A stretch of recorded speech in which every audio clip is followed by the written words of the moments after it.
നമുക്കിടയിലുള്ളവർ തന്നെ നമ്മളെ നശിപ്പിക്കാൻ ഇറങ്ങിയ എല്ലാം കഴിഞ്ഞതിന് ശേഷമേ നമ്മളെല്ലാം അറിയൂ.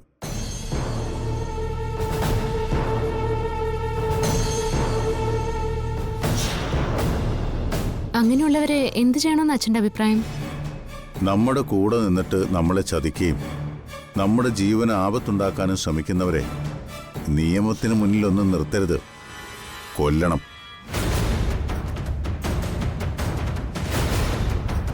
അവർ നമ്മളോട് ചെയ്ത തെറ്റുകൾ പറഞ്ഞ് ഇഞ്ചിഞ്ചായി കൊല്ലണം.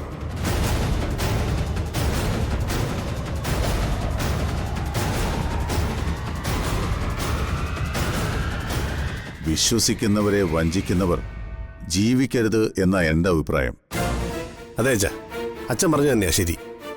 അങ്ങനെയുള്ളവരെ കൊന്നുകളയുക തന്നെ വേണം. ഒരു നിമിഷം പോലും ജീവിക്കാൻ അനുവദിക്കരുത്. അല്ല നന്ദേട്ടാ, ഇന്നലെ ഞാൻ വിളിച്ചപ്പോ ഏട്ടൻ എന്തൊക്കെ ഇഷ്യൂസ് ഉണ്ടായെന്ന് പറഞ്ഞില്ലേ? എന്താ സംഭവം? അത് ഞാൻ അച്ഛനോട് നിന്നോടും പറയാനിരിക്കുമായിരുന്നു.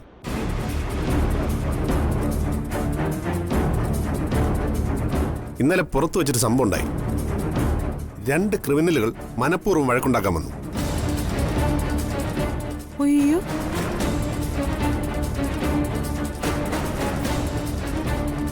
പിന്നെ അനാവശ്യമായി സംസാരിക്കുകയും ചെയ്തു. അവസാനം ഉന്തും തള്ളുമൊക്കെ ആയി. ഒരു ചെറുപ്പക്കാരൻ പെട്ടെന്ന് ഇടപെട്ട് അവൻ അവരെ തല്ലി പോലീസിലേൽപ്പിച്ചു.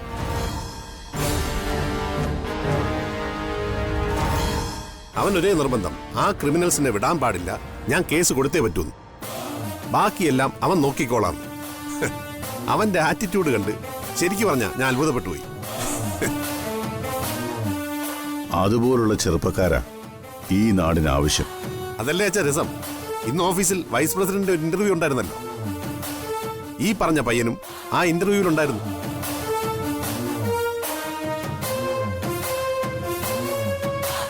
അവസാനം അവന് തന്നെ ജോലിയും കൊടുത്തു. വൈസ് പ്രസിഡന്റ് എന്ന് പറയുന്നത് അത്ര നിസ്സാരമായ പോസ്റ്റ് അല്ലെന്നറിയാലോ. സ്മാർട്ട്നെസ്സും സാമൂഹിക പ്രതിബദ്ധതയും നിന്നെ സഹായിച്ചതൊക്കെ നല്ല കാര്യം തന്നെയാ.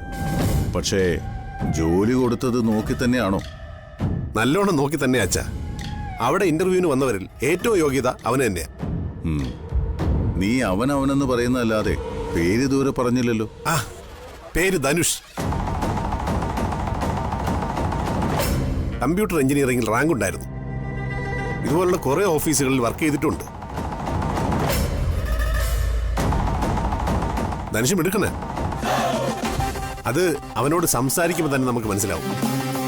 നമ്മുടെ കമ്പനിയെ അവൻ നല്ല രീതിയിൽ ഉയർത്തിക്കൊണ്ടുവരുമെന്ന് എനിക്ക് നല്ല ഉറപ്പുണ്ട്. എന്നോടെന്തോ മുൻപരിചയമുള്ളതുപോലെയാ അവന്റെ പെരുമാറ്റം.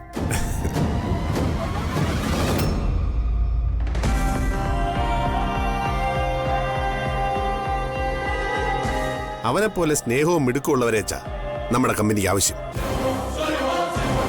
ആളെങ്ങനാ? സുന്ദരനാണോ ഏട്ടാ? ആണെങ്കി എന്താ, മോൾക്ക് ലൈൻ ഇടാനാണോ? വെറുതെ ചോദിച്ചേ ഉള്ളൂ. വെറുതെ അങ്ങനെ ചോദിക്കണ്ട. നിനക്ക് നല്ലൊരു MBBS കാരനെ നോക്കാം. ഓ വേണ്ട ഏട്ടാ, MBBS ഒന്നും എനിക്ക് ശരിയാവില്ല. ഒരു MBBS കാരനെ വേണമെങ്കിൽ എനിക്ക് എന്നേ ആവായിരുന്നു. നമ്മളായിട്ട് വേണ്ടാന്ന് വെച്ചിട്ടല്ലേ. ഓ, അവളുടെ ഒരു ജാട കണ്ടില്ലേ? എന്റെ സ്വപ്നങ്ങളൊക്കെ വേറെയാ. സാധാരണ ഒരു ശമ്പളക്കാരനെ വിവാഹം കഴിച്ച് സാധാരണക്കാരെ പോലെ ജീവിക്കണമെന്നല്ലേ ഒരുപാട് കേട്ടിട്ടുണ്ട്.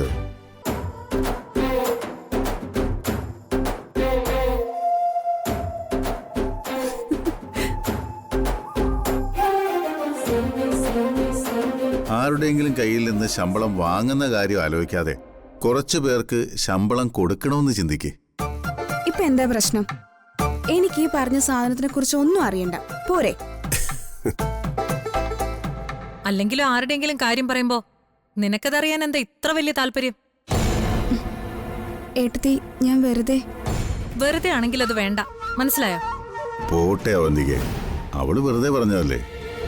അത് പോട്ടെ. ഈ പറഞ്ഞ ധനുഷിനോട് എന്ന് മുതലേ ജോയിൻ ചെയ്യാൻ പറഞ്ഞ ഏട്ടാ? നാളെ കഴിഞ്ഞു. ഓ, അല്ല, ഈ ധനുഷ് സുന്ദരനാണോ ഏട്ടാ?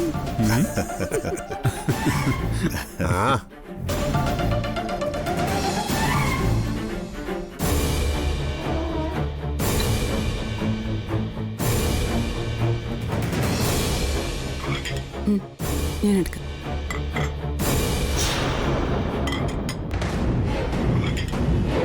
നീ എന്തായാലും സമയം കിട്ടുമ്പോ ആ പറഞ്ഞ പയ്യനോട് ഇവിടം വരെ ഒന്ന് വരാൻ പറയും. എനിക്കൊന്ന് കാണാലോ. ആ ശരി അച്ഛാ.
എന്റെ മനസ്സിലുള്ള കാര്യങ്ങൾ എന്തൊക്കെയാണെന്ന് ഞാൻ പറഞ്ഞപ്പോ നീ അത് ഇത്രയും വേഗം സാധിച്ചെടുക്കുമെന്ന് ഞാൻ കരുതിയില്ല. കൺഗ്രാറ്റ്സ്. കാര്യങ്ങൾ ഇത്രയുമായ സ്ഥിതിക്ക് വേഗത അല്പം കുറയ്ക്കണം. ഇവിടെ നമുക്ക് അതിവേഗം ബഹുദൂരം എന്നുള്ള ആപ്തവാക്യമല്ല വേണ്ടത്. മെല്ലെ, വളരെ മെല്ലെ മതി കാര്യങ്ങൾ. എത്താനുള്ള ദൂരത്തിലേക്ക് നേർവഴി പോയാൽ താമസിക്കുമെന്നുള്ളതുകൊണ്ട് കുറുക്ക് വഴിയിലൂടെ ഒരു മിനിമം സ്പീഡിൽ ലക്ഷ്യസ്ഥാനത്തേക്ക് എത്തുക. നമ്മൾ പറഞ്ഞ ആദ്യഘട്ടം വളരെ വിജയകരമായി പ്രതീക്ഷിച്ചതിൽ നേരത്തെ നമ്മൾ എത്തി. ഇനി വേണ്ടത് വിശ്വാസ്യതയാണ്. ഒരു കണികയുടെ സംശയം പോലും അതിലുണ്ടാവാൻ പാടില്ല. അതിന് കുറച്ച് സമയമെടുക്കും. നീ ഒരു നല്ലവനാണെന്നും വിശ്വസിക്കാൻ കൊള്ളാവുന്നവനാണെന്നും നന്ദനും സച്ചിക്കും ഒക്കെ തോന്നണം. ചുരുക്കി പറഞ്ഞ നീ അവരുടെ മുന്നിൽ നല്ല പിള്ള ചമഞ്ഞ് നടക്കണം.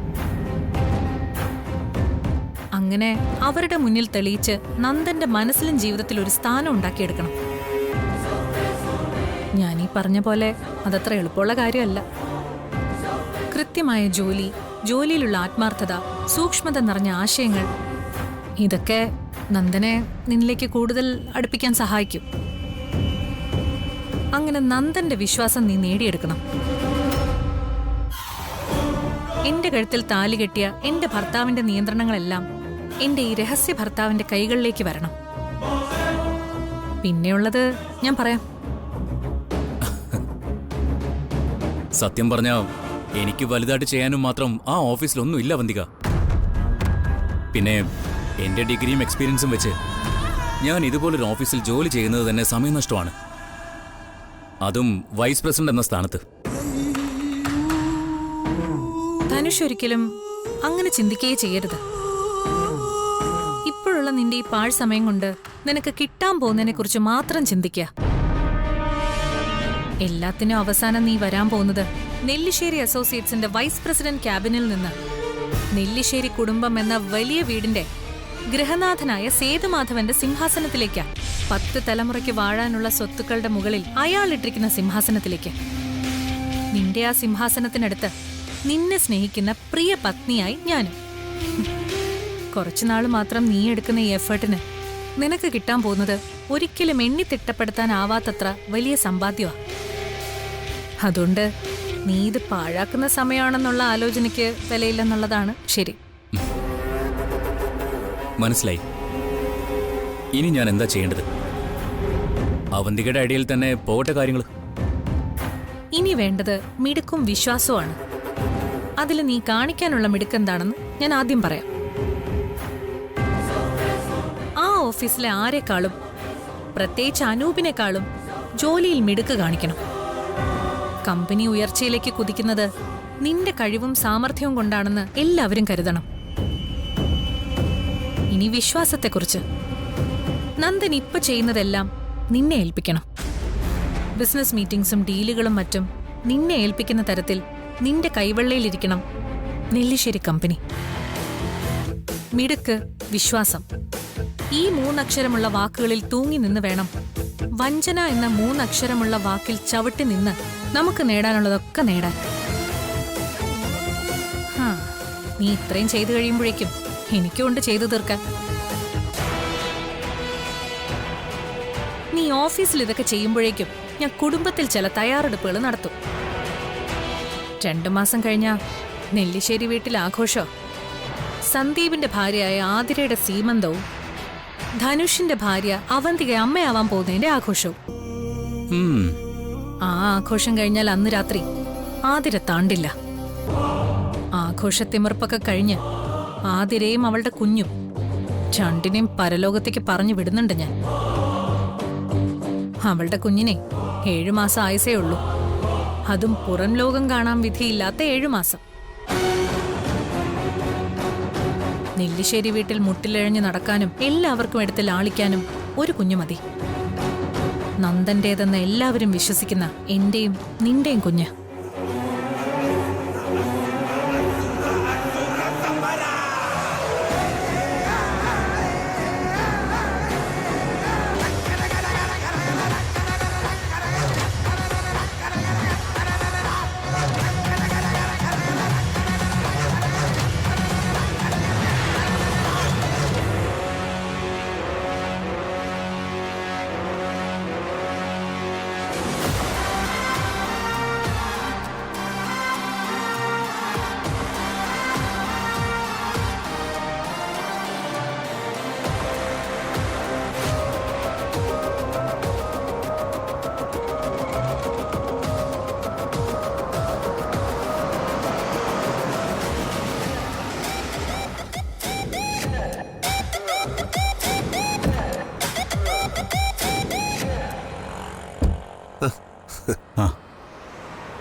ഫയലോടെ ദാ. 2 തവണ നമ്മൾ സബ്മിറ്റ് ചെയ്തതാ, പക്ഷേ 2 തവണ റിജക്റ്റ് ആയി. എന്താ കാര്യമൊന്നും അറിയില്ല. ഇന്നാ ലാസ്റ്റ് ഡേറ്റ്. അതാ ഓഫീസിൽ നിന്ന് വരില്ല എന്ന് പറഞ്ഞിട്ടും നന്ദനെ ബുദ്ധിമുട്ടിക്കേണ്ടി വന്നത്. അതൊന്നും സാരമില്ല.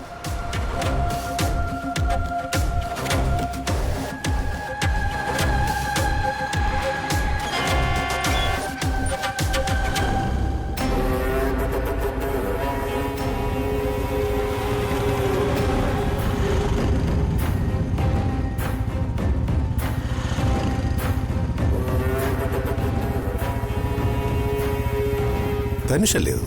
ആ അതെ, ഞാൻ വിളിപ്പിച്ചതാ. എൻ്റെ കയ്യിൽ വണ്ടിയില്ല. അപ്പോൾ ഞാനും ധനുഷ് സാറും കൂടി ഇത് കൊണ്ടുപോയി കൊടുക്കാം. Good morning sir. Good morning. അപ്പോൾ നിങ്ങളിത് കൊണ്ടുപോയി സബ്മിറ്റ് ചെയ്യും. ഇത്തവണ റിജക്റ്റ് ആവുകയാണെങ്കിൽ ഈ കൊട്ടേഷൻ അങ്ങ് വിട്ടു കളഞ്ഞേക്കും. നമുക്കുള്ളതല്ല എന്ന് കരുതിയാൽ മതി. ശരി ശരി. ആ അല്ല, അനൂപ് വീട്ടിലേക്ക് വരുന്നില്ലേ? ആ വരുന്നുണ്ട്. അച്ഛനും അമ്മയും അവിടെ എത്തിയിട്ടുണ്ടാവും. ഞാൻ ഈ ജോലിയോട് തീർത്തിട്ട് വീട്ടിലൊന്ന് കയറിയിട്ട് വേഗം അങ്ങോട്ട് എത്തിയേക്കാം. എന്തായാലും ചടങ്ങ് തുടങ്ങുന്നതിന് മുമ്പ് ഞാൻ അവിടെ എത്തിയിരിക്കും, അതുറപ്പാ. ചടങ്ങോ? എന്ത് ചടങ്ങാ സർ? അത് ധനുഷ് സാറേ, ആതിരയ്ക്കിപ്പോ 7-ാം മാസമാണ്. ആഹാ, അതിന്റെ സീമന്തം ചടങ്ങാ. ഓ. പിന്നെ അവന്തിക, അതായത് നന്ദന്റെ ഭാര്യ, അവന്തികയും ഗർഭിണിയാണ്. ഓ. അപ്പോ എല്ലാ ആഘോഷം കൂടി ഒരുമിച്ച് ഇന്ന് വെക്കാന്ന് കരുതി. അത് ശരി. അനൂപിന്റെ സഹോദരിയുടെയും സാറിന്റെ ഭാര്യയുടെയും ഇത്രയും വലിയ ഫംഗ്ഷനൊക്കെ പ്ലാൻ ചെയ്തിട്ട് ഓഫീസിൽ ഒരാളോട് പോലും എന്താ ഒരു വാക്ക് പോലും പറയാത്തെ? അതിപ്പോ ഞങ്ങൾ കുടുംബക്കാർ മാത്രമുള്ള ഒരു പരിപാടിയാ. ഓഫീസിൽ പറഞ്ഞാൽ പിന്നെ ഇന്ന് അവധി കൊടുക്കേണ്ടി വരും. ഞങ്ങളുടെ സ്വകാര്യമായ ആവശ്യങ്ങൾക്ക് എന്തിനാ ഓഫീസ് തടസ്സപ്പെടുത്തുന്നത്? വേണ്ട, അവരോടൊന്നും പറഞ്ഞില്ലെങ്കിലും സാറിന്റെ സന്തത സഹചാരിയായ എന്നോടെങ്കിലും ഒന്ന് പറയായിരുന്നു. ഞാൻ സേതുമാധവൻ സാറിനെ ഒന്ന് കാണണമെന്ന് വല്ലാതെ ആഗ്രഹിച്ചിരിക്കുമായിരുന്നു. കേട്ടിട്ടേ ഉള്ളൂ, കണ്ടിട്ടില്ല. പിന്നെ നിങ്ങൾ കുടുംബക്കാർ മാത്രം നടത്തുന്ന ഒരു പരിപാടിയാണെങ്കിൽ ഞാൻ പിന്നെ ഒരു അധികപ്പറ്റാവും. സാരമില്ല.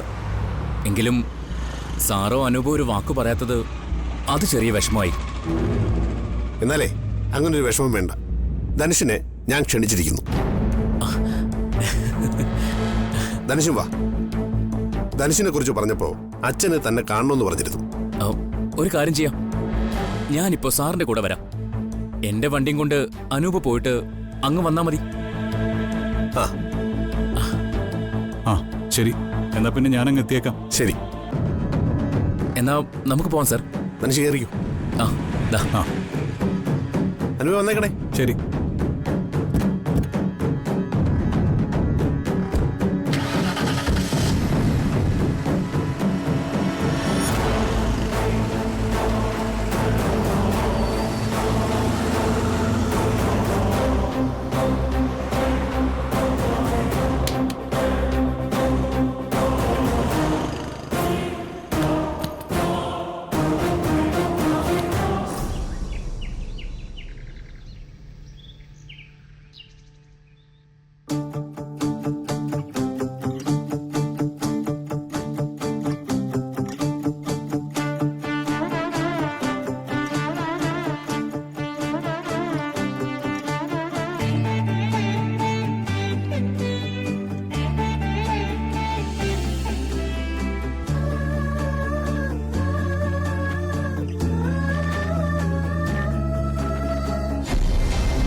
വരൂ.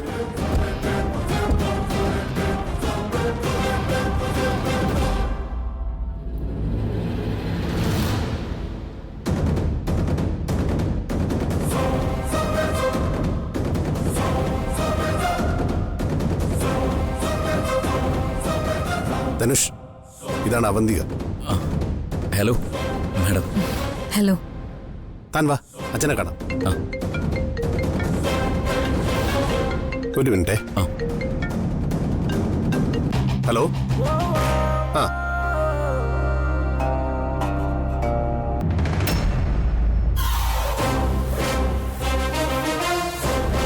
ഞാൻ ഗർഭിണിയായതിന്റെ സന്തോഷം നിറഞ്ഞു നിൽക്കുക എല്ലാവരിലും. പക്ഷേ ഞാനിപ്പോഴാ സന്തോഷിക്കുന്നത്. എന്റെ കുഞ്ഞിന്റെ യഥാർത്ഥ അച്ഛൻ വന്നപ്പോ. അല്ല, എന്താ ഒരു ചിരി? ഹേയ്, ഒന്നുമില്ല. എന്നെ ക്ഷണിച്ചതൊന്നുമല്ല, ഞാനായിട്ട് ഇടിച്ചു കയറി വന്നതാ നിന്നെ ഒന്ന് കാണാനായിട്ട്.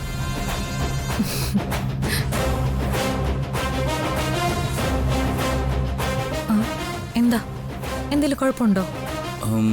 കുഴപ്പം ഈ സാരി. നിനക്ക് ഞാൻ നിന്റെ കഴിഞ്ഞ പിറന്നാളിന് ഒരു സാരി ഗിഫ്റ്റായിട്ട് തന്നില്ലേ? ആ, ഇന്ന് അതൊന്നും എടുക്കോ? പിന്നെന്താ, കൊടുക്കാലോ. ഭർത്താവിന്റെ സന്തോഷല്ലേ ഭാര്യയുടെ സംതൃപ്തി. എന്താ, അങ്ങനെയല്ലേ? അതെ അതെ. അല്ല, താൻ പറഞ്ഞ കാര്യങ്ങളൊക്കെ എന്തായി? എല്ലാം നടക്കുമല്ലോ അല്ലേ? നടക്കും. ഇന്ന് രാത്രി അത് നടന്നിരിക്കും.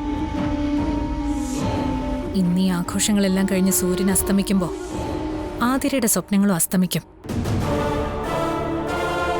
എല്ലാം ഞാൻ മനസ്സിൽ കണ്ടിട്ടുണ്ട്. കുഞ്ഞിനെ നഷ്ടപ്പെട്ട് അവള് നിലവിളിക്കുന്നത് എനിക്ക് കാണണം. ആ ഓക്കെ, ബൈ. ഞാൻ വിളിച്ചോളാം. ധനുഷ്, അകത്തേക്ക് വാ.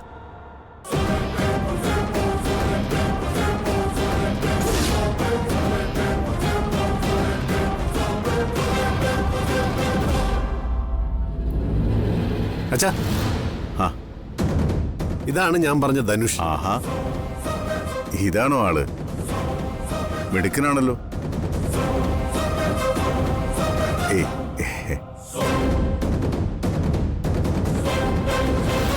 അത് അനൂപിന്റെ അമ്മ. ഓ